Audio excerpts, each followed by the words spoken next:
ఆలయంలో చోరీ జరగడం చిన్న విషయమా అంటూ బీజేపీ చీఫ్ రామచంద్రరావును ప్రశ్నించారు టీపీసీసీ వర్కింగ్ ప్రెసిడెంట్ జగ్గారెడ్డి. ఇదే అంశం కాంగ్రెస్ హయాంలో జరిగితే బీజేపీ ఎంత రాద్ధాంతం చేసేదో ఊహించుకోవాలని అన్నారాయన. రామాలయంలో చోరీపై ఇప్పటికైనా ప్రధాని మోదీ, హోంమంత్రి అమిత్ షా దేశ ప్రజలకు క్షమాపణలు చెప్పాలని డిమాండ్ చేశారు టీపీసీసీ వర్కింగ్ ప్రెసిడెంట్ జగ్గారెడ్డి.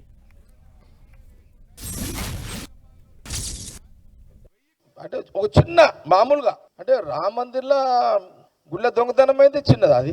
అదే మీరు సెంట్రల్లో గవర్నమెంట్లో ఫామ్ లేకపోతే, ఇప్పుడు సెంట్రల్లో మీరు బీజేపీ లేరు, సపోజ్ మేమే సెంట్రల్లో అధికారంలో ఉంటే, లేకపోతే ఉత్తరప్రదేశ్లో మేము పవర్లో ఉంటే, ఈ దొంగతనాన్ని మీరు ఎంత రాధాంతం చేస్తుర్రీ, అసలు ఊర్లలో మళ్ళీ ఏం చేస్తుర్రీ అసలు.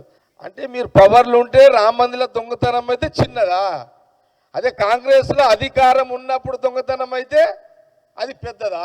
మేము మతాలని కలుపుతాము, కులాలని కలుపుతాము, మీరు కులాలని మతాలను రెచ్చగొడతారు. అది బీజేపీకి కాంగ్రెస్కు ఉన్న తేడా. ఇది తెలంగాణ ప్రజలు, ఆంధ్రప్రదేశ్ ప్రజలు, భారతదేశ ప్రజలు గమనించాలని ప్రెస్ మీట్ ద్వారా తెలియజేస్తూ, త్వరగా ప్రధానమంత్రి గారు, అమిత్ షా గారు నోరు తెరవండి, దేశ ప్రజలకు క్షమాపణ చెప్పండి.